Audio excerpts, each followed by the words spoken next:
Bagi mereka yang sudah diberi kesempatan berkali-kali untuk menyelesaikan kewajiban-kewajibannya dan tidak melakukan, ya pemerintah akan melaksanakan kewajibannya, mencabut izin dan menguasai kembali lahan-lahan tersebut. Kami dari Komisi 4 mendesak pemerintah untuk segera mengetahui dan mengumumkan itu sebenarnya pagernya punya siapa yang bikin, siapa yang suruh, siapa yang membiayai. Pemerintahan yang baru ini berkonsolidasilah, nggak boleh negara itu kalah. Ini saling klaim kami nggak tahu gitu. Kalau klaimnya kami bertanggung jawab kan enak juga.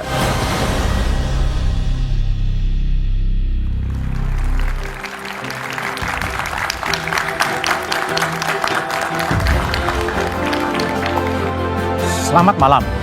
Pagar bambu sepanjang lebih dari 30 km membentang di laut wilayah Tangerang hingga Bekasi. Pagar laut ini menjadi pusat perhatian hingga polemik tentang siapa yang harus bertanggung jawab. Terlepas dari semua pertanyaan di ruang publik, satu yang pasti, tak mungkin pagar laut ini hadir dalam semalam dan berdiri dalam bisik-bisik. Hari ini Menteri KKP, TNI Angkatan Laut, bahkan DPR ramai-ramai melihat pembongkaran pagar laut yang sebelumnya justru disebut punya izin dan hak guna bangunan, bahkan bersertifikat hak milik. Benarkah aturan dan batasan tentang ruang laut diobrak-abrik? Sebenarnya ada apa di balik pembangunan pagar laut yang terpancang di laut? Inilah satu meja forum, ribut-ribut pagar laut.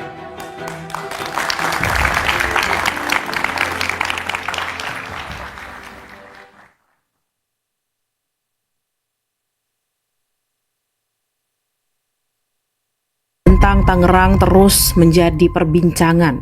Tak hanya di Tangerang, pagar yang terbuat dari bambu ini juga ada di perairan wilayah Bekasi.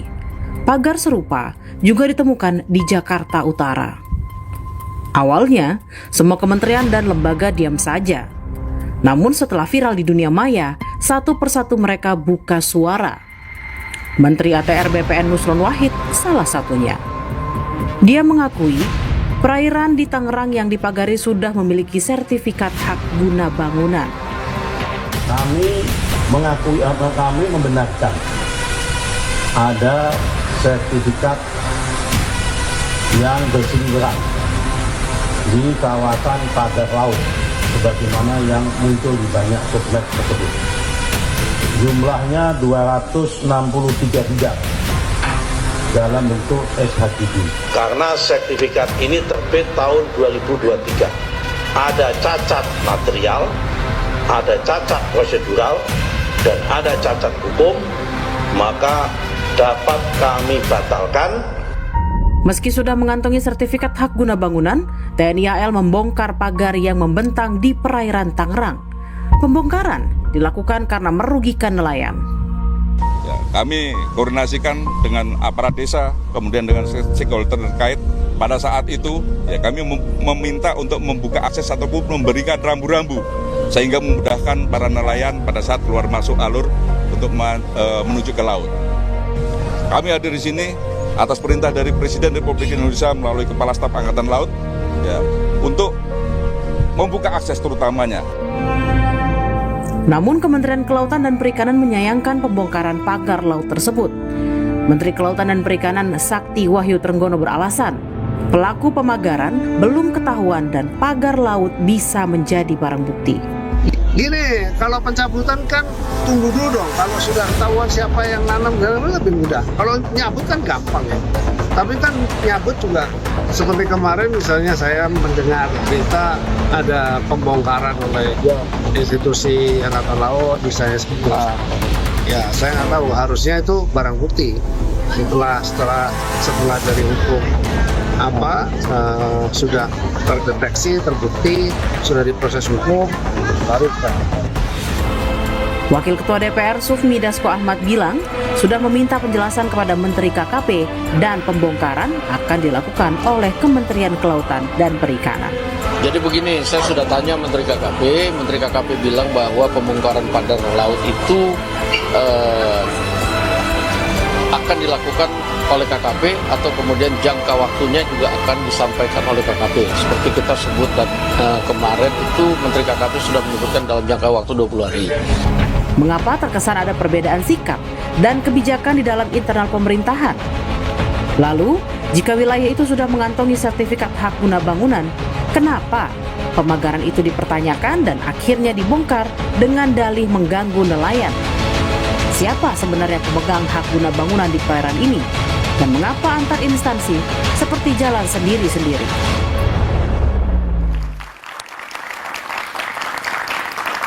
Ribut-ribut pagar laut adalah tema Satu Meja The Forum malam ini. Telah hadir di studio Wakil Menteri ATR BPN Osy Darmawan. Malam, Mas Osy. Di sebelah kanan saya ada Asisten Operasi Kepala Staf TNI Angkatan Laut Laksamana Muda TNI Yayan Sofyan. Malam, Yayan. Ya. Di sebelah kiri saya ada Direktur Eksekutif Walhi Zensi Zuwadi. Malam, Zensi. Dan ada pengamat politik Adi Prayitno. Mas Adi, malam. Malam. Melalui sambungan Zoom ada anggota DPR Komisi 4 dari fraksi PKB Daniel Johan. Malam, Bang Daniel. Malam. Ya, malam. Saya ke Mas Osy terlebih dahulu. Siap. Ini Pak Nusron mengatakan ada sertifikat HGB dan hak milik, kemudian dibongkar. Apa sebenarnya yang terjadi? Terima kasih pertama-tama Mas Budiman atas undangan pada malam hari ini. Pertama-tama tentu kami dari Kementerian ATR BPN menyampaikan permohonan maaf pada publik dan masyarakat atas isu-isu yang gaduh belakangan ini. Tapi memang setelah isu ini mencuat, Kementerian kami melalui Pak Menteri juga segera melakukan penelitian dan pada hari Senin kemarin melakukan konferensi pers. Bahwa dinyatakan memang benar di area sekitar pagar laut itu terbit HGB dan hak milik yang kalau secara jumlahnya perlu kami sampaikan ulang ada 263 bidang tanah yang sudah bidang tanah laut berbentuk sertifikat HGB, lalu 234 atas nama PT Intan Agung Makmur, lalu 20 bidang atas nama PT Cahaya Inti Sentosa dan 9 bidang atas nama perorangan dan kemudian 17 bidang bersertifikat SHM. Inilah yang kemudian harus di cross check bagaimana karena penelusuran dokumennya pada saat pengalihan hak dari menjadi hak milik ini, pengakuan haknya itu berdasarkan GIRIK pada tahun 1982. Kemudian kami berkoordinasi dengan Badan Informasi Geospasial pada hari Senin. Kemudian memang pada hari ini juga Pak Menteri Nusron sudah menyatakan bahwa ada sebagian yang masuk di dalam garis pantai, ada yang di luar garis pantai. Yang di luar garis pantai inilah yang kemudian dianggap sebagai memiliki cacat prosedur, cacat material dan juga cacat administrasi dalam penerbitan ataupun pengalihan hak-haknya tersebut. Itu sertifikat terbit pada tahun?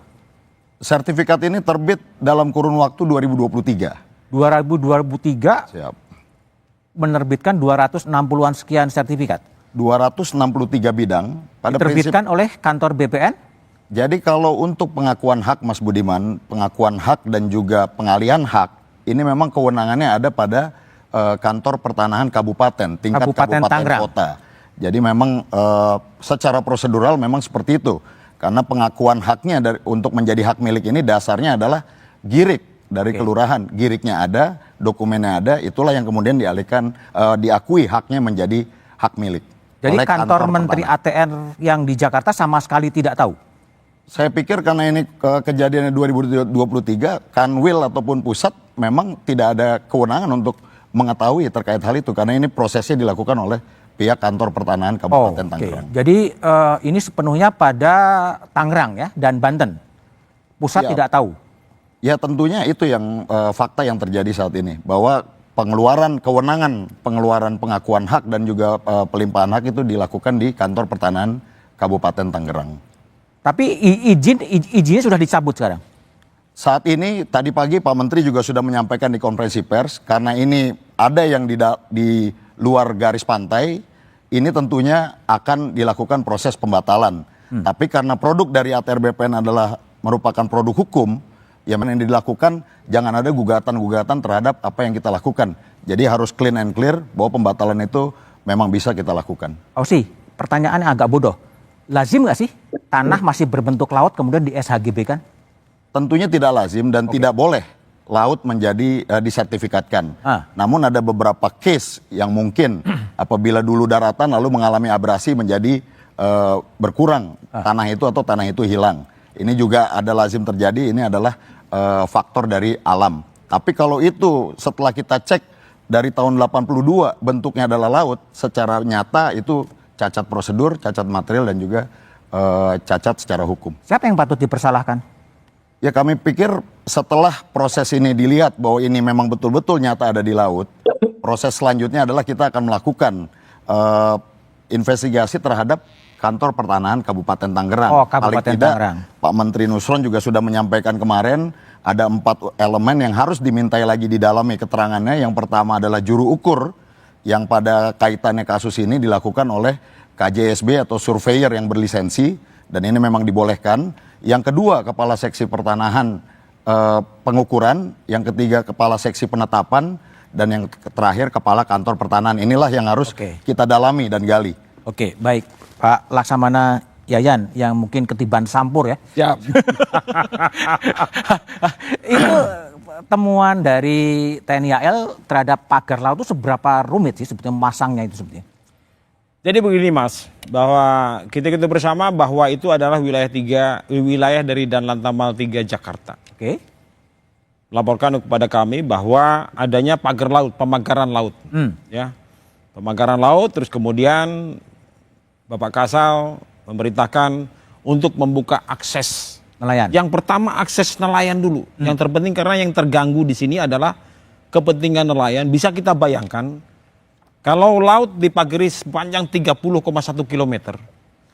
Nelayan di satu titik atau di satu desa yang ada di perairan tersebut, dia harus berputar. Sehingga nanti akan berpengaruh terhadap konsumsi bahan bakar. Terus kemudian untuk kapal-kapal nelayan itu menuju fishing ground-nya masing-masing. Demikian juga pada saat kembali.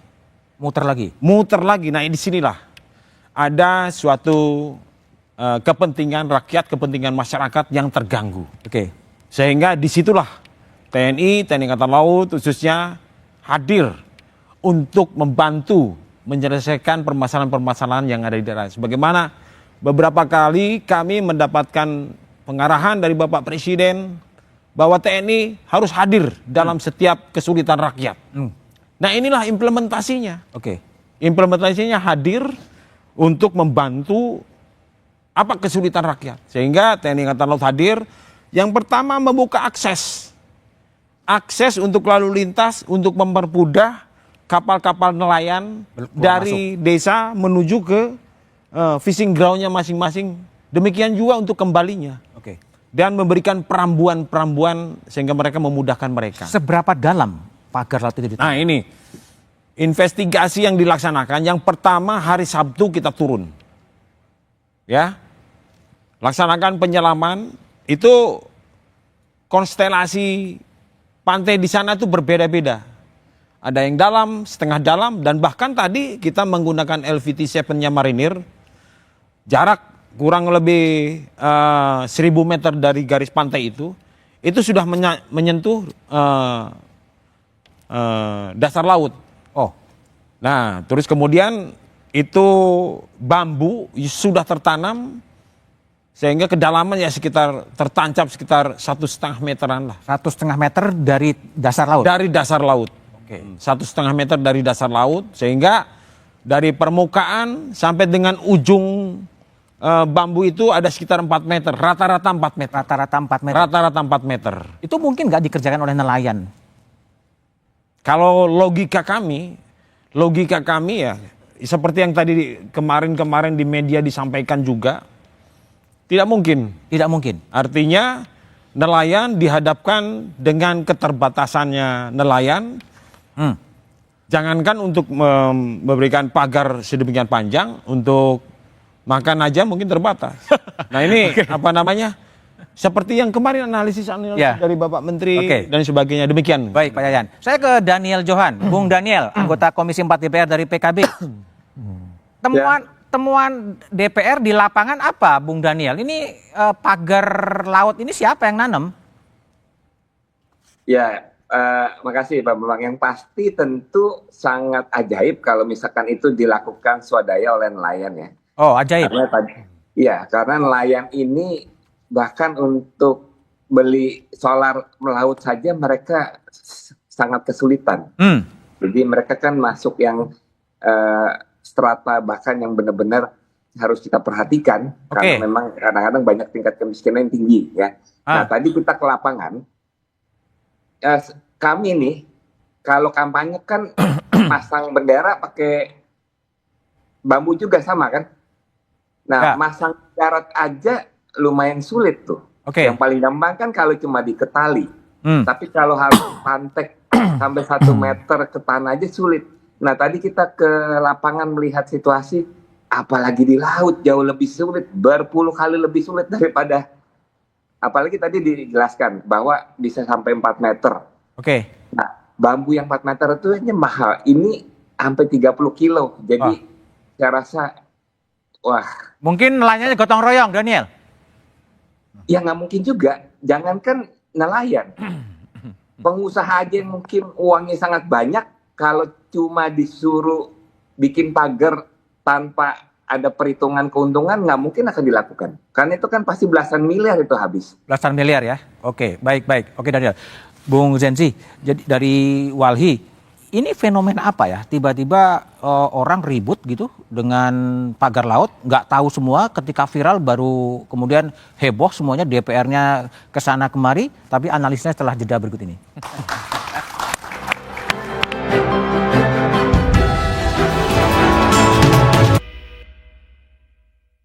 Nah justru kapal-kapal kecil di sini memang yang nggak pernah mendapatkan hasil mungkin ya. Karena memang nggak bisa menjaring di daerah pinggir. Tapi dampak yang paling parah buat kami ya tadi itu. Yang khususnya cari umpan rebon, tapi tidak dapat. Nah karena mereka tidak dapat umpan rebon, kami pun otomatis tidak dapat melaut nih. Nah kalau memang tidak melaut ya berarti kita juga nggak ada penghasilan dong. Oke, Zenzi. Apa yang Anda tangkap ya? Apakah memang pemagaran laut ini memang ngijon untuk reklamasi sebetulnya? Iya, ini dipastikan untuk reklamasi. Dan ini nggak bisa dilihat di pagar lautnya saja. Ini juga mesti dilihat di wilayah mana pasir yang akan ditambang. Pasir yang akan ditambang, dari mana? Nah, ini dia nggak akan selesai, maksud saya di pagar ini aja. Menurut saya Presiden harus membentuk Satgas. Satgas? Ya. Satgas? Yang melibatkan seluruh kementerian dan penegak hukum serta TNI. Karena kalau itu tidak dibuat, ini kita tidak akan sampai kepada siapa yang punya perencanaan ini. Nah, kalau kita tidak sampai kepada siapa yang merencanakan ini artinya negara dikerjain sama pengusaha. Negara dikerjain sama pengusaha? Ya, ini dikerjain ini namanya. Nah, tapi apa mungkin pengusaha ngerjain tanpa persetujuan dari negara? Semestinya tidak boleh. Tidak boleh. Nah, ini saya berharap Presiden bentuk Satgas. Jadi dari Kementerian ATR, Kementerian Lingkungan Hidup, KKP, Kejagung, Polri. TNI AL juga? TNI AL. Ini harus dibuat Satgasnya. Kenapa harus dibuat? KKP tidak akan menegakkan hukum pada dirinya sendiri. Begitu juga ATR BPN. Begitu juga KLHK. Jadi kalau dibuat Satgas, maka ada check and balance di personil penegak hukum ini. Nah, kalau ini tidak dilakukan penegakan hukum kepada akarnya, saya berkeyakinan di masa depan peta Indonesia itu akan berubah. Akan berubah lebih luas? Bisa luas, bisa berkurang di titik lain. Nah, ini artinya ada wilayah, ada ruang yang seharusnya tidak boleh direncanakan diganggu-gugat oleh pengusaha dilakukan. Ada 3 yang tidak boleh diganggu-gugat oleh pengusaha itu. 1, warga negara. 2, pemerintahan. 3, wilayah. Nah, 3 inilah marwah negara. Nah, saya melihat bukan hanya di Banten, Jakarta, tetapi juga di Bali, di Sulawesi. Hal yang serupa itu dari 2011 itu sudah bergerak. Di mana satu wilayah ditambah daratannya, satu wilayah dikurangi pulaunya. Nah, ini tidak akan terhenti skenario ini kalau kita parsial. Oke. Parsial di pagar bambunya Pagar saja. bambu diselesaikan, selesai setelah itu ya. Nah, ini ada pemufakatan jahat. Pengusaha tidak akan berani dia ngeluarin uang magar laut sebegitu panjangnya kalau belum ada lampu hijau dari pemegang kewenangan sebelumnya. Oke, baik. Saya ke Adi Prayitno. Coba saya mau lihat dari perspektif politik. Apa yang terjadi? Awalnya kok ada mengatakan jangan dibongkar dulu lah, karena ini barang bukti. Tapi TNI AL ya bongkar, perintah presiden gitu kan. Zenzi bilang ini permufakatan jahat seperti antara unsur negara dengan pengusaha. Anda lihat apa yang terjadi sebetulnya? Saya ingin komentar dua hal. Dari perspektif ekonomi politik, ada satu istilah yang disebut dengan state capture. State capture. Jadi sebelum ada perintah dari Presiden Republik Indonesia, ini kan terkesan bahwa korporasi, pengusaha, pemilik modal, ini kan terkesan dia di atas negara. Sangat kelihatan sekali misalnya sejumlah kementerian, pihak-pihak terkait gagap cara menghadapi bagaimana persoalan ya pagar laut goib yang ada di Kabupaten Tangerang. Kenapa saya sebut goib? Ya karena per hari ini nggak ada yang tahu. Yang punya itu nggak ngaku. Agak beda dengan Kabupaten Bekasi. Ketika disegel oleh KKP dia protes dan akan adukan ke DPR. Nah per hari ini setelah disegel oleh TNI AL, KKP dan seterusnya, ini per hari ini orangnya nggak ada yang protes. Jadi kalau saya melihat sebelum ada perintah dari Presiden, ini terkesan bahwa negara, oknum-oknum yang ada di dalamnya terkesan agak sedikit gagap menghadapi bagaimana kekuatan politik korporasi ini. Saya membayangkan ada korporasi kuat sehingga dia bisa mendikte bagaimana kepentingan ekonomi politiknya di wilayah-wilayah tertentu, termasuk di Kabupaten Tangerang.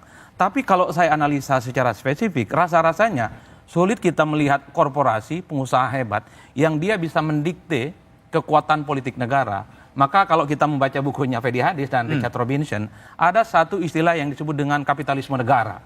Apa yang kemudian memunculkan kapitalisme negara? Korporasi dan pengusaha itu nggak mungkin dia bisa melakukan eksplorasi apapun. Tidak mungkin bisa bikin pagar laut dan seterusnya tanpa restu negara. Main mata dengan oknum-oknum tertentu.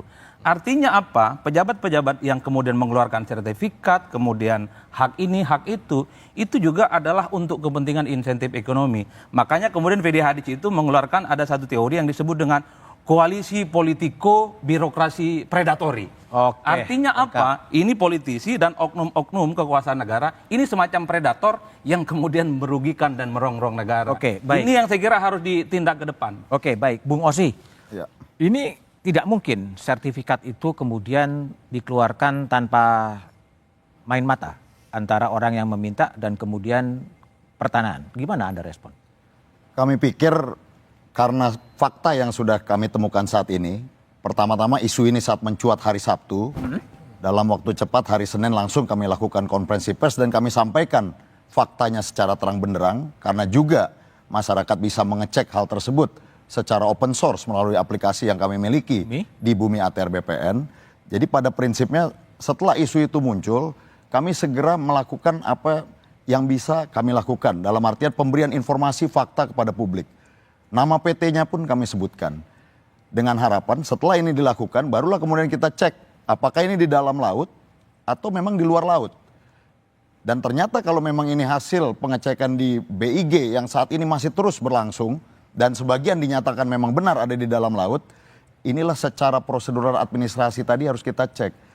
Karena pengakuan hak itu juga ada dokumen-dokumen berkas yang diberikan. Apakah keabsahan berkas itu seperti apa? Tentu perlu kita duga bahwa ini semua ada kekeliruan di sini. Itulah mengapa Pak Menteri Nusron menyampaikan pagi ini bahwa ini arahnya adalah akan dilakukan pembatalan. Tapi pembatalan yang kita lakukan karena ini produk hukum, betul-betul harus kita yakinkan Mas Budiman. Supaya tidak lagi menjadi gugatan terhadap hukum di kedepannya. Baik, Bung Daniel. Jadi kalau saran dari Zenzi tadi, ini harus ada sebuah satgas yang melibatkan semua pihak, ya. Karena kejadian seperti ini kan bukan hanya di Tangerang dan ada juga di daerah-daerah lain. Bagaimana DPR yang punya tugas mengawasi terhadap usulan dari masyarakat itu?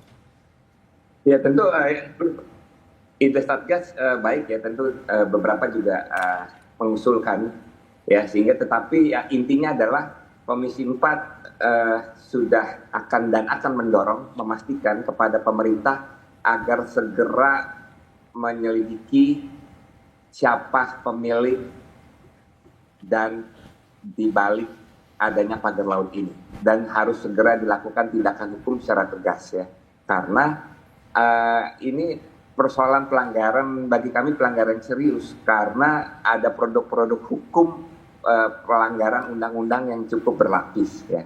Tadi kan Pak Daniel, Pak Nusron sebagai Menteri ATR kan sudah menyebut PT-PT-nya siapa? Apakah kurang atau DPR mau ngapain? Ya bukannya kurang, makanya pemerintah kan itu aparat harus segera menindaklanjuti apa yang sudah disampaikan oleh Kementerian ATR. Mereka harus memanggil, memastikan ini siapa yang masang, keterlibatan, apa hubungannya antara pagar laut dengan HGB dan SHM yang sudah terbit. Nah, dan semua proses itu harus segera dilakukan dan diungkap kepada masyarakat. Dan bukan hanya diungkap, tetapi juga ada tindakan hukum yang tegas. Karena kalau enggak ini akan terus berulang. Dan Indonesia seakan-akan menjadi negara yang tidak punya wibawa di hadapan pengusaha-pengusaha besar. Karena semuanya bisa diatur. Baik Pak Yayan sebagai asisten operasi Kasal. Berapa banyak pasukan yang kemudian harus dikerahkan untuk membereskan pagar laut ini? Kita menggerakkan tidak kurang dari 750 prajurit. 750 prajurit? Ya, main bodinya dari Lantamal 3 Jakarta dan Batalion Pertahanan Pangkalan, terus kemudian dari Pasmar 1 dan Koarmada 1. Di dalamnya ada prajurit-prajurit yang terjun langsung untuk bersama-sama dengan masyarakat, bersama dengan kementerian lembaga terkait. Tadi terlihat di lapangan kita berkolaborasi dengan Polairut, dengan polisi, dengan Kodam Jaya, dengan Bakamla, dengan KP3, KPLP, dan nelayan. Nah, itulah. Terus kemudian alutsista yang sudah dilibatkan pada tahap yang pertama pada hari Sabtu kita menggunakan 2 tugboat. Tugboat itu kapal yang spesialis memiliki power yang besar. Biasanya digunakan untuk menarik-narik kapal pada saat kapal lepas dan sandar. Terus kapal-kapal patroli, terus kemudian kapal-kapal penyelam dan Kopaska yang dia terjun sampai menyelam sampai dengan dasar laut, mengikat dengan tambang, ditarik dengan bersama-sama dengan alutsistanya Angkatan Laut, polisi, Bakamla, terus nelayan dan sebagainya. Itu effort yang cukup luar biasa. Luar biasa, dan saya sampaikan kepada prajurit-prajurit, kalian tidak hanya semangat saja, tetapi keselamatan kalian harus juga perhatikan. Dipertimbangkan. Arus tinggi ya? Arusnya kenceng. Oke, baik. Bung Osi, ini setelah Pak Yayan dan timnya kemudian membongkar pagar laut gitu, terus mau diapain? Apakah kemudian setelah dibongkar kemudian selesai? Tapi jawabannya setelah jeda berikut ini.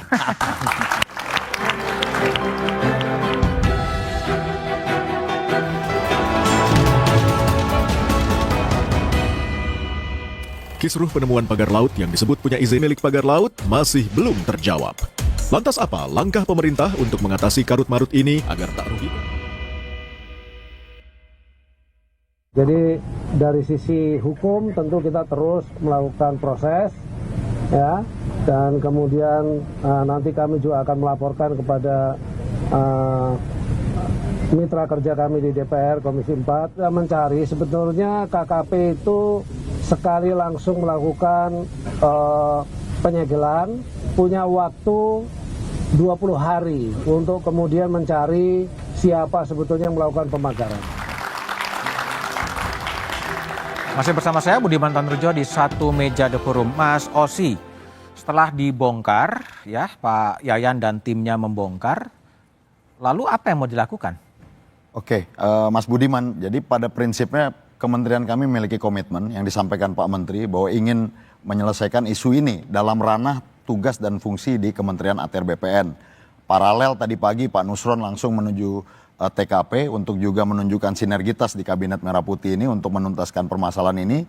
Dan juga kami tadi pagi juga menghadap kepada Pak Menko Agus Harimurti Yudhoyono yang juga memberikan arahan agar menyelesaikan isu yang kaitan dengan TUSI yang ada di kementerian kami, yaitu menyelesaikan isu masalah polemik HGB dan hak milik yang ada.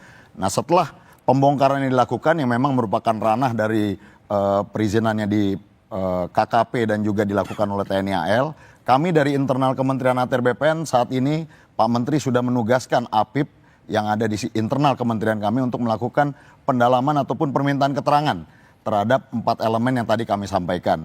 untuk juga mendapatkan kepastian agar pembatalan ini bisa segera dilakukan oleh Kementerian ATR BPN. Sudah jelas faktanya saat ini bahwa itu ada di laut, tinggal kita secara administrasi kita yakinkan agar kemudian hari tidak menjadi polemik kembali. Oke, baik, Zenzi.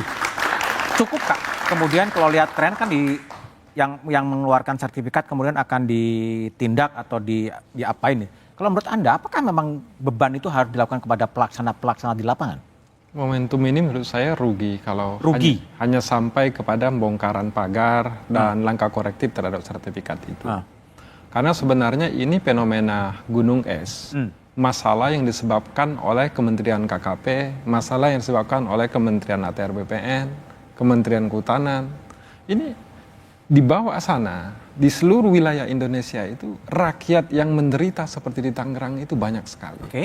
Makanya harus ada satgas untuk sumber daya alam.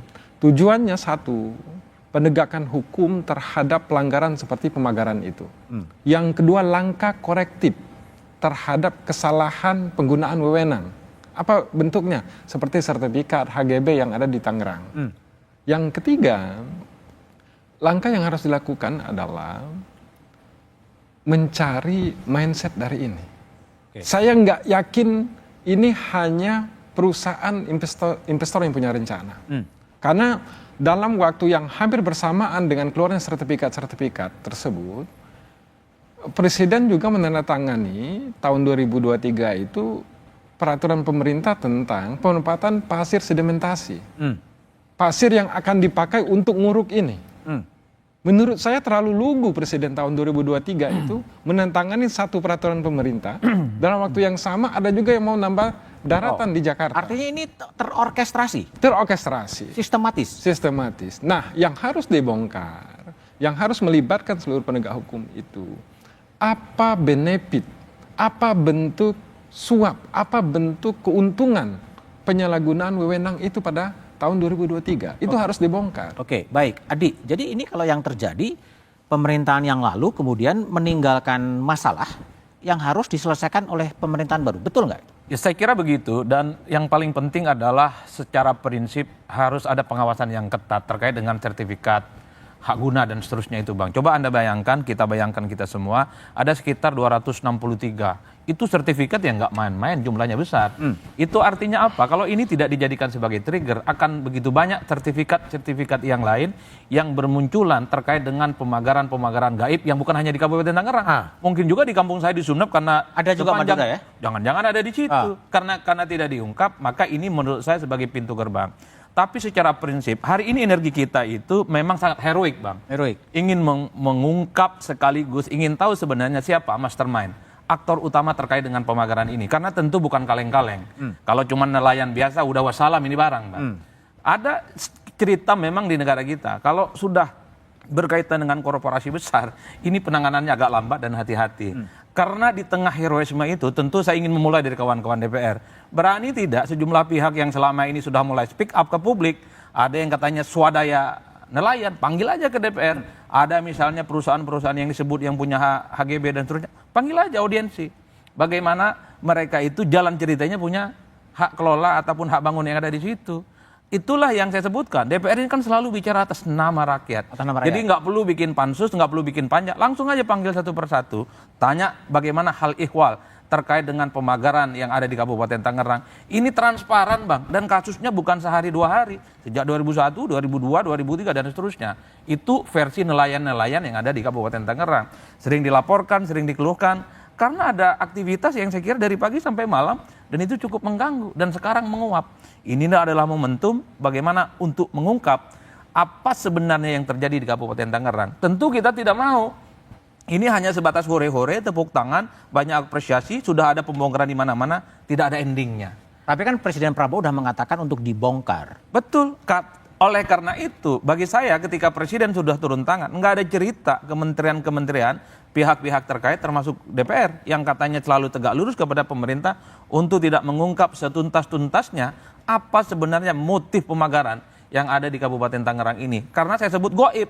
karena pemiliknya nggak mau ngaku, nggak protes dan tidak mau akan memperkarakan di jalur hukum. Di tempat yang lain, kalau kemudian disegel, dipagarin, protes Bang. Di Kabupaten Tangerang, senyap. Seakan-akan tidak ada pemiliknya. Bahkan Bang, kalau kita sebagai rakyat boleh berharap, kalau bisa pagar itu bukan TNI AL yang mencabut, mereka lah yang bikin, yang cabut sendiri, biaya sendiri, nyelam sendiri. Biar repot sendiri Bang. Ini yang mereka bikin huru hara, kemudian negara yang bikin repot, kacau juga ini barang Bang. Kau yang mulai, kau yang mengakhiri ya. Itu dia. Oke, Bung Daniel, jadi target Anda Komisi 4 DPR ini mau dibawa kemana barang ini?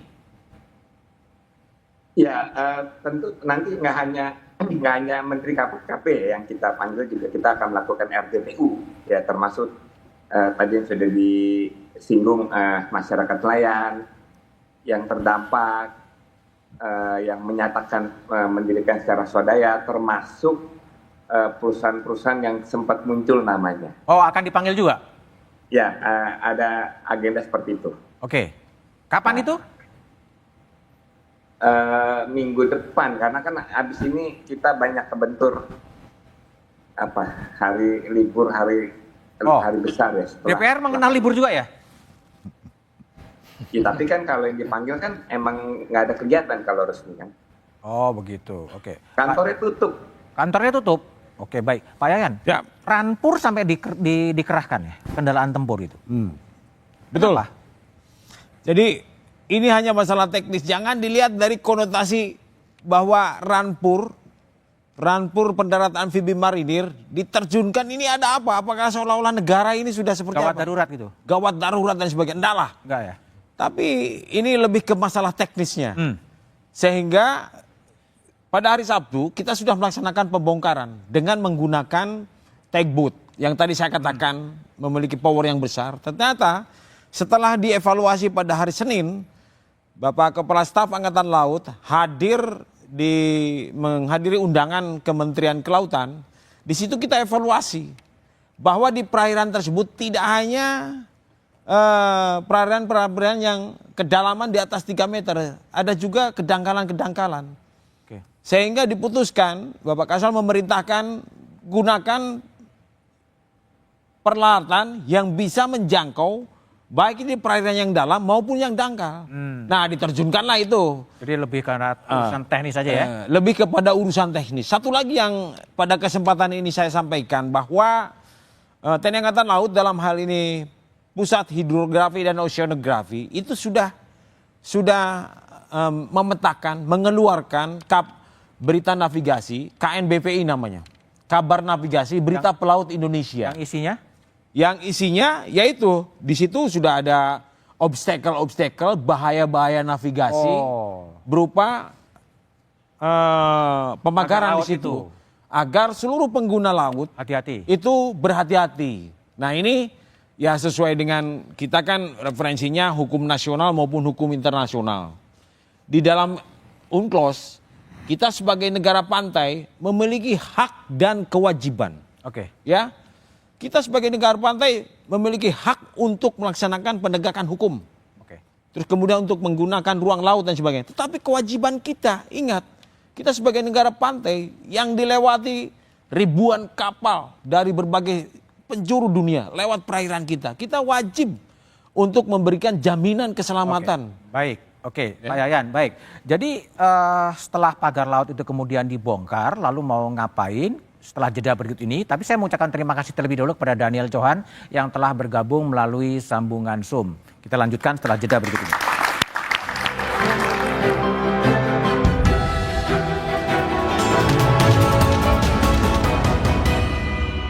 Kisruh penemuan pagar laut yang disebut punya izin di sekitar Tangerang dan Bekasi masih terus bergulir. Menteri Kelautan dan Perikanan serta TNI AL sudah bersepakat terkait pencabutan pagar laut. Tapi pertanyaan besar tentang untuk mengatasi karut-marut ini agar tak rugikan rakyat lebih banyak lagi? Simak pembahasannya dalam... Masih bersama saya Budiman Tanrejo di satu meja The Forum. Bung Osi, refleksi Anda, apakah mungkin kantor ATR BPN itu kecolongan sebetulnya? Itu tentunya harus kita buktikan kaitannya dengan itu, apakah betul kantor itu yang kecolongan atau memang dokumennya, artinya Saat ini sudah diakui bahwa faktanya HGB itu berada di atas laut. Tapi intinya Mas Budiman, kami dari Kementerian ATR BPN ingin menjadi bagian dari solusi dalam isu ini, bukan bagian dari masalah. Dan tentunya lessons learned yang akan kami dapatkan, dan pada saat 3 bulan kami dengan Pak Menteri Nusron menjabat selaku Menteri dan Wamen ATR BPN, memang melihat bahwa 70% sampai dengan 80% hal yang dilakukan oleh kantor pertanahan maupun Kanwil di tingkat provinsi memang adalah bentuknya pelayanan publik. Dan jika itu pelayanan publik, maka kita mengidentifikasi ada 2 hal yang betul-betul harus kita perhatikan. Yang pertama SDM-nya, yang kedua sistemnya. Nah, SDM-nya itu kalau kita melihat memang harus diperkuat masalah manajemen resiko. Oke, pendek saja. Dalam kasus HGB dan AM, kantor pusat BPN tidak tahu apa yang terjadi sebelum viral. Ya ini yang kita sedang dalami Mas Budiman. Apakah itu nanti keterangan dari mereka melakukan pelaporan atau hal-hal yang lain. Tapi yang sudah pasti adalah kewenangan itu memang secara aturan ditangani oleh kantor pertanahan Kabupaten Tangerang. Dan kita harus ingat ada sekitar 120 juta bidang sertifikat yang harus diawasi di seluruh Indonesia. Oke, baik. Pak Yayan. Jadi yang dilakukan sekarang adalah semacam operasi militer selain perang. Betul. Siap. Dan itu biayanya siapa yang nanggung sekarang? Kemarin hasil rapat koordinasi dengan Kementerian Kelautan sementara didukung oleh instansi masing-masing. Oke. Jadi kami menanggung prajurit yang kita kerahkan dari Angkatan Laut ya 750 orang itu. Ditanggung oleh TNI Angkatan Laut? Oleh TNI Angkatan Laut, termasuk untuk bahan bakar, operasional, kendaraan-kendaraan tempur yang kita kerahkan itu ditanggung oleh TNI Angkatan Laut untuk internal kita, untuk prajurit kita. Itu akan sampai berapa lama? Kalau kami berikan sementara ini diberikan baru 6 hari. 6 hari. Siap. Jadi 750 orang kali indeks personil untuk uang makan operasinya kali 6 hari yang sudah kita distribusikan. Oke. Tapi betul, pertanyaan juga apakah TNI AL juga kemudian kecolongan tiba-tiba pagar laut udah 30 km juga? Ya apa namanya? Jadi kita mendapatkan informasi bahwa sudah adanya pagar laut, terus kemudian saat itu kita langsung hadir di situ. Jadi dan Lantamal 3 sudah intercept kepada masyarakat setempat untuk menanyakan siapa, terus kemudian apa kesulitan masyarakat, permohonan dari masyarakat, Pak. Buka akses. Tolong buka akses kami, Pak. Ya saat itu kita buka akses. Ya saat itu kita buka akses. Jadi apa namanya konflik masalah pagar laut ini. Jadi pada kesempatan ini juga tidak hanya TNI Angkatan Laut khususnya hadir di Tanjung Pasir saja.